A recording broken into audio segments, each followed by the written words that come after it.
बच्चों, बड़ी डिमांड के बाद कक्षा 10 सामाजिक विज्ञान के नोट्स भी मैं आपके लिए लेकर आ चुका हूं। आज के इस वीडियो के अंदर हम कक्षा 10 सामाजिक विज्ञान जो आपकी भूगोल वाली बुक है, जो आपके जियोग्राफी वाली जो पुस्तक है, जो बुक है, और उस बुक के जो आपके नोट्स हैं वो नोट्स प्यारे बच्चों मैं आपके लिए लेकर आ चुका हूं।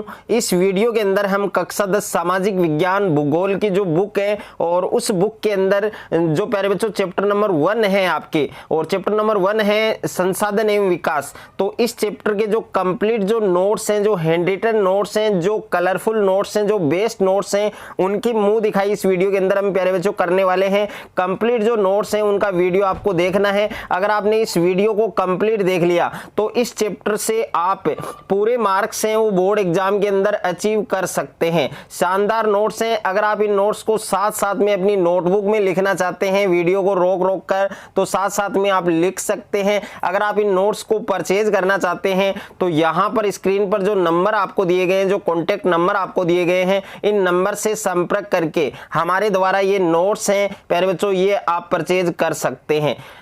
जैसा कि आप देख सकते हैं कक्षा 10 सामाजिक विज्ञान का चैप्टर नंबर 1 है आपके संसाधन एवं विकास।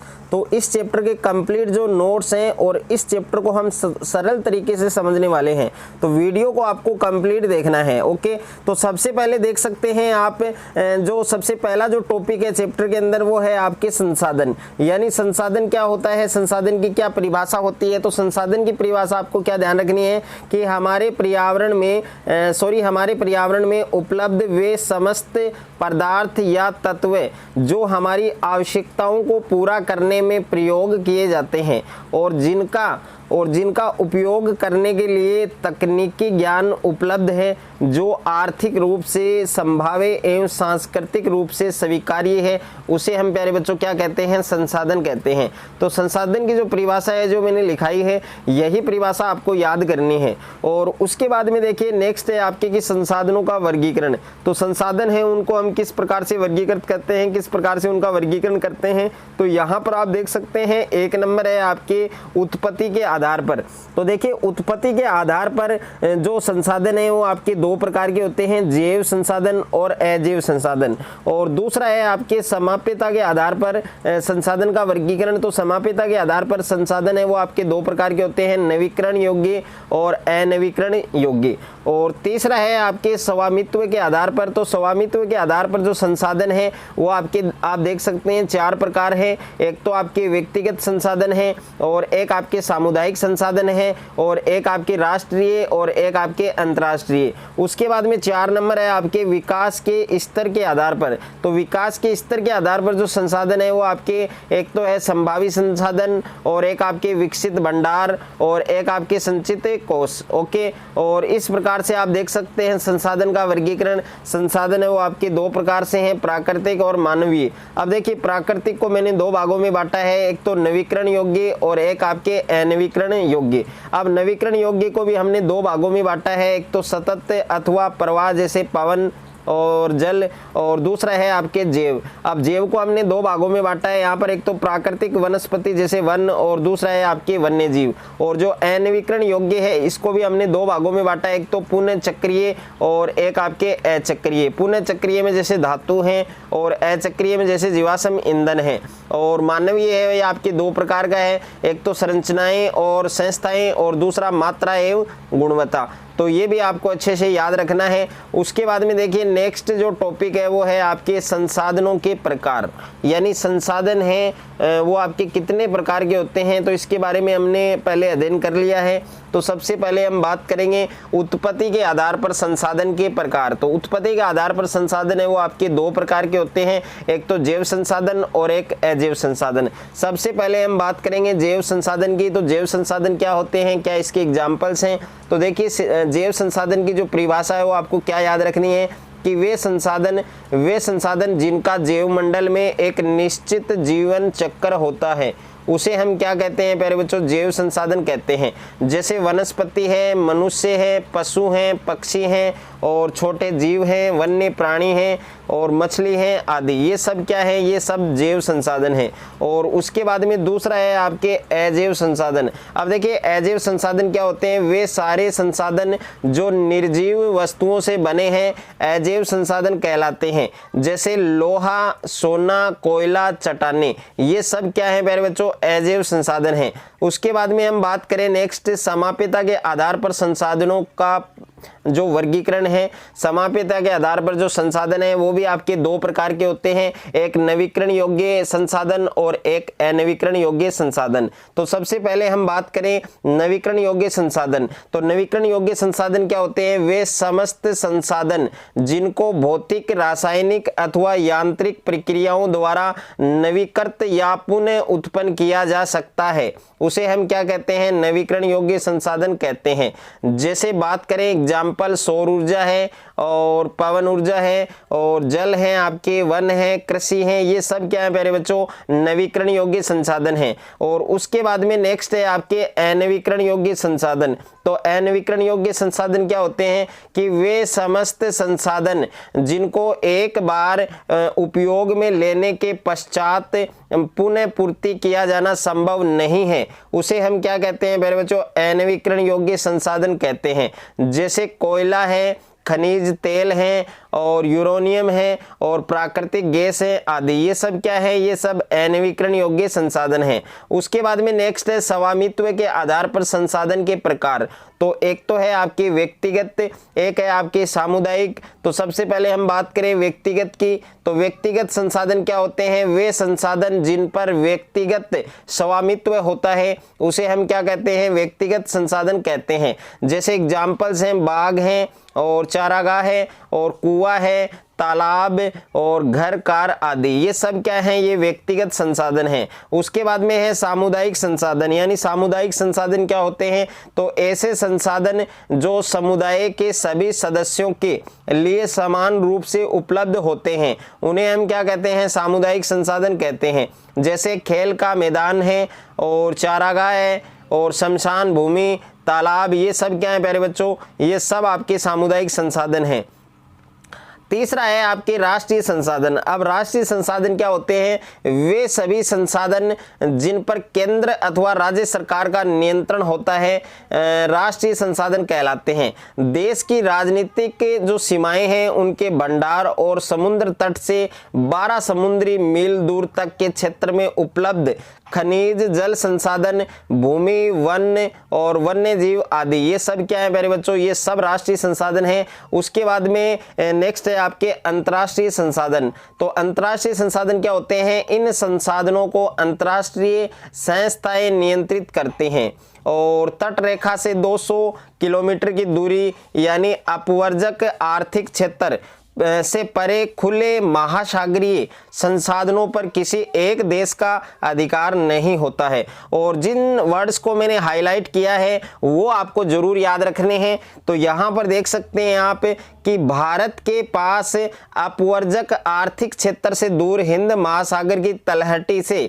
मैग्नीज ग्रंथियों का खनन करने का अधिकार है और ये एक प्रकार का क्या है, अंतर्राष्ट्रीय संसाधन है। ओके, और उसके बाद में देखिए एक प्रकार की कांजू कतली है प्यारे बच्चों। और उसके बाद में है विकास के स्तर के आधार पर। तो देखिए विकास के स्तर के आधार पर अगर हम संसाधन की बात करें तो सबसे पहले हम बात करें संभावी संसाधन। यानी संभावी संसाधन क्या होते हैं, तो किसी प्रदेश में समस्त विद्यमान संसाधन जिनका अब तक उपयोग नहीं किया गया है संभावी संसाधन कहलाते हैं।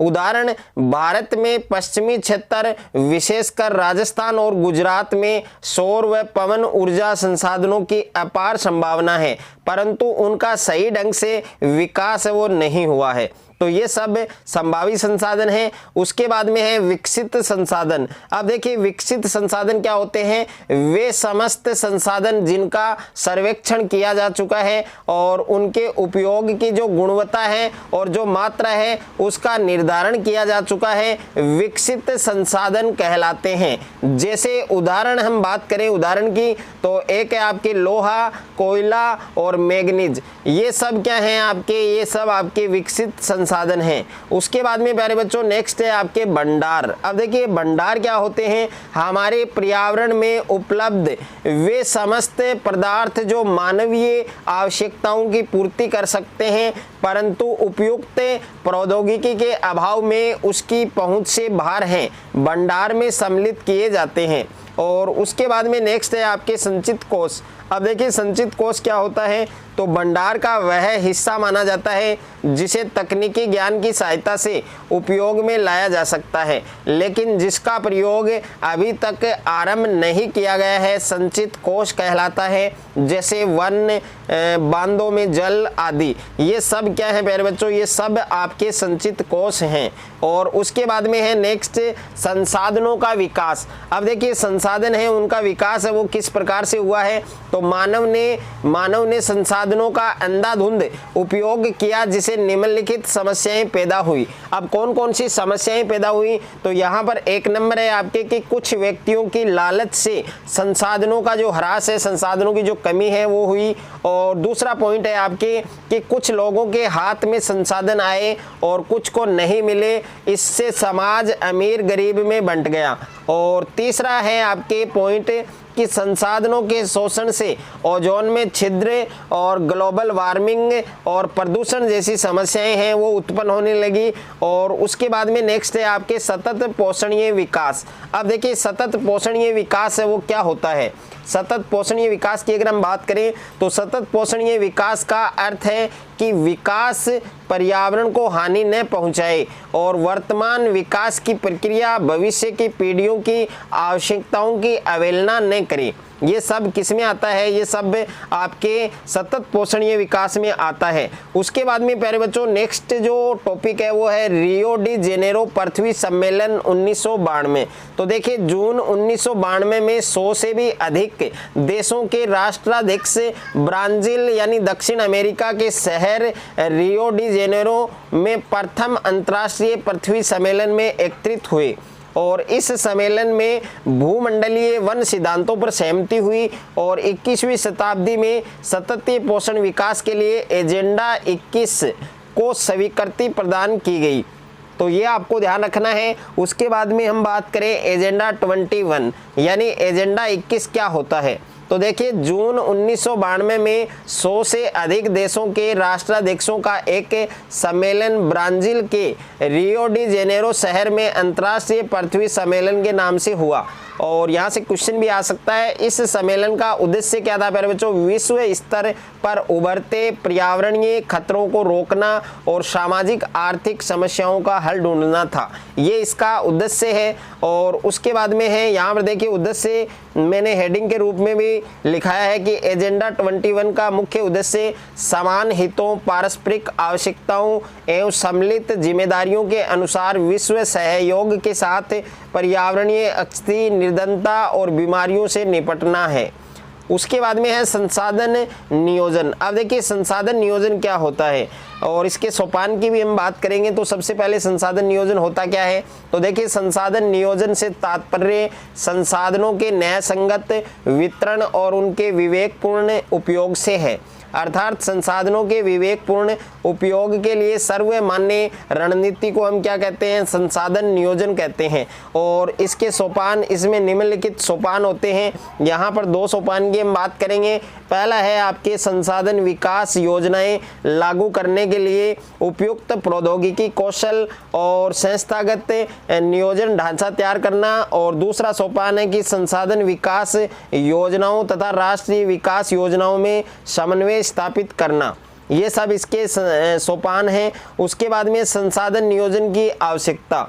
तो देखिए पहला पॉइंट है कि अधिकांश संसाधनों की आपूर्ति सीमित होती है, और दूसरा पॉइंट है कि संसाधनों की बर्बादी पर रोक लगती है, तीसरा है आपके पर्यावरण प्रदूषण मुक्त हो जाता है, और 4 नंबर है वर्तमान में सभी को संसाधन प्राप्त होते हैं। और यहाँ पर मैंने एक वर्ड्स को हाईलाइट किया है कि अरुणाचल प्रदेश में जल संसाधन प्रचुर मात्रा में पाए जाते हैं, तो ये भी आपको याद रखना है, अच्छे से ध्यान रखना है। उसके बाद में है संसाधनों का संरक्षण। अब देखिए संसाधन है उनका हम संरक्षण किस प्रकार से कर सकते हैं, कंजर्वेशन किस प्रकार से कर सकते हैं। तो यहाँ पर पहला पॉइंट है कि पृथ्वी की सतह पर संसाधन सीमित मात्रा में उपलब्ध होते हैं, और दूसरा है कि संसाधनों के अति उपयोग के कारण सामाजिक आर्थिक समस्याएं उत्पन्न हुई हैं, और तीसरा है कि हमारा जीवन मिट्टी, जल, भूमि, वायु, वन, खनिज आदि पर डिपेंड करता है, निर्भर करता है। अतः हमें अपने अस्तित्व को बनाए रखने व अपनी प्रगति के लिए इन संसाधनों के संरक्षण की हमें आवश्यकता है। और उसके बाद में नेक्स्ट है कि संसाधनों के संरक्षण के संबंध में जो गांधी जी हैं, जो महात्मा गांधी हैं, उनके क्या विचार हैं। तो गांधी जी ने संसाधनों के संरक्षण पर निम्नलिखित शब्दों में अपनी चिंता व्यक्त की कि हमारे पास हर व्यक्ति की आवश्यकता पूर्ति के लिए बहुत कुछ है, लेकिन किसी के लालच की संतुष्टि के लिए नहीं। हमारे पास पेट भरने के लिए बहुत कुछ है, लेकिन पेटी भरने के लिए नहीं। तो ये बात किसने कही थी प्यारे बच्चों, ये महात्मा गांधी जी ने कही थी। और उसके बाद में यहाँ पर सबसे इंपॉर्टेंट हाईलाइटेड वर्ड आ रहे हैं, इनको आपको अच्छे से याद रखना है कि रियो डी जेनेरो पृथ्वी सम्मेलन का जो आयोजन है वो ब्राजील के एक शहर में 1992 में हुआ था, ये आपको ध्यान रखना है। उसके बाद में प्यारे बच्चों भू संसाधन है। अब देखिए भू संसाधन क्या होता है कि भूमि पर एक महत्वपूर्ण प्राकृतिक संसाधन है। प्राकृतिक वनस्पति, वन्य जीवन, मानव जीवन, आर्थिक क्रियाएं और परिवहन तथा संचार व्यवस्थाएं भूमि पर ही आधारित परंतु भूमि पर सीमित संसाधन है। इसलिए उपलब्ध भूमि का विभिन्न उद्देश्यों के लिए उपयोग सावधानी और योजनाबद्ध तरीके से होना चाहिए। भारत और भूमि पर विभिन्न प्रकार की भू आकृतियां जैसे पर्वत, पठार, मैदान और द्वीप पाए जाते हैं। और यहाँ पर हाईलाइटेड वर्ड है कि सुमशेर द्वारा लिखित पुस्तक का नाम है स्मॉल इज ब्यूटीफुल। ओके, ये आपको जरूर याद रखनी है। और उसके बाद में नेक्स्ट है भू उपयोग। अब देखिए भू उपयोग क्या होता है मेरे प्यारे बच्चों, भू संसाधनों का उपयोग निम्नलिखित उद्देश्यों से किया जाता है। इसमें पहला है वन, और दूसरा है कृषि के लिए अनुपलब्ध भूमि, और तीसरा है प्रति भूमि के अतिरिक्त अन्य कृषि अयोग्य भूमि। और प्रति भूमि यानी प्रति भूमि क्या होती है, जहां एक वर्ष या उससे कम समय से खेती न की गई हो। और शुद्ध निवल यानी बोया गया क्षेत्र क्या होता है, एक कृषि वर्ष में एक बार से अधिक बोए गए क्षेत्र को शुद्ध निवल और बोए गए क्षेत्र में जोड़ दिया जाता है, तो वह सकल कृषित क्षेत्र कहलाता है। ये वेरी वेरी इंपॉर्टेंट है, काफ़ी बार एग्जाम में आ चुका है, अच्छे से आपको याद रखना है। उसके बाद में मेरे प्यारे बच्चों भू उपयोग प्रारूप है। तो भू उपयोग प्रारूप क्या होता है, भू उपयोग प्रारूप से तात्पर्य है भूमि का विभिन्न उद्देश्यों के लिए उपयोग की रूपरेखा है, जैसे कृषि है, पशुचारण, खनन, सड़क, रेल, भवन आदि का निर्माण। और उसके बाद में है भारत में प्यारे बच्चों, भारत में भू उपयोग को निर्धारित करने वाले कारक।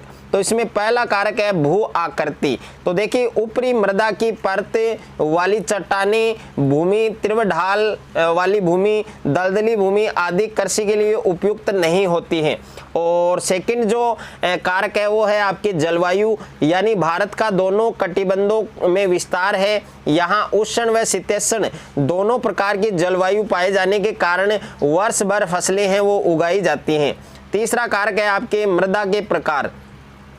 अब देखिए मृदा के प्रकार वाला जो कारक है कि भारत में विभिन्न प्रकार की मृदाएं पाए जाने के कारण फसलों में भी विविधता दिखाई देती है। और 4 नंबर कारक है मानवीय कारक। मानवीय कारक जैसे जनसंख्या घनत्व, तकनीकी क्षमता, सांस्कृतिक परंपरा आदि ऐसे अन्य कारक हैं जो भूमि के उपयोग को क्या करते हैं, निर्धारित करते हैं। और उसके बाद में नेक्स्ट है भूमि निम्नीकरण। अब देखिए भूमि निम्नीकरण क्या होता है, मानवीय क्रियाकलापों के कारण भूमि की गुणवत्ता का कम हो जाना भूमि निम्नीकरण कहलाता है। और भूमि एक महत्वपूर्ण संसाधन है। इस संसाधन का उपयोग हमारे पूर्वज प्राचीन काल से ही करते आए हैं तथा भावी पीढ़ी भी इसी भूमि का उपयोग है वो करेगी। और उसके बाद में है भूमि निम्नीकरण की समस्या को हल करने के उपाय। तो इसमें पहला है मेरे प्यारे बच्चों वनारोपण। अब वनारोपण क्या होता है कि वनस्पतियां भूमि को सुरक्षात्मक आवरण प्रदान करती हैं और वानस्पतिक आवरण के कारण पानी है वो सीधा जमीन पर नहीं गिर पाता। और दूसरा है पेड़ों की रक्षक मेखला। अब पेड़ों की रक्षक मेखला क्या है कि पेड़ों की रक्षक मेखला का निर्माण भी भूमि निम्नीकरण को कम करने में सहायक होता है। और तीसरा है रेतीले टीलों का स्थिरीकरण, यानी मरुस्थलीय क्षेत्रों में बालू के टीलों का स्थिरीकरण भी बहुत जरूरी है और यह कार्य कांटेदार पौधों को लगाकर भी किया जा सकता है। ये भी आपको मेरे प्यारे बच्चों ध्यान रखना है। उसके बाद में है मृदा संसाधन। अब देखिए मृदा संसाधन क्या होता है, सबसे महत्वपूर्ण नवीकरण योग्य प्राकृतिक संसाधन है और यह पौधों के विकास का कार्य करती है और लाखों जीवों का पोषण करती है। मृदा बनने की प्रक्रिया में उच्चावच जनक सेल अथवा संस्तर सेल, जलवायु, वनस्पति और अन्य जैव पदार्थ हैं और समय मुख्य कारक माने जाते हैं। उसके बाद में है मृदाओं का वर्गीकरण, यानी मृदा हैं वो कितने प्रकार की होती हैं। तो सबसे पहले हम बात करें जलोढ़ मृदा। अब जलोढ़ मृदा क्या होती है, आपके यहाँ से क्वेश्चन आने के बहुत ही ज़्यादा चांस हैं। जलोढ़ मृदा क्या होती है, भारत में अधिकांश भूभाग पर जलोढ़ मृदा विस्तृत रूप से फैली हुई है।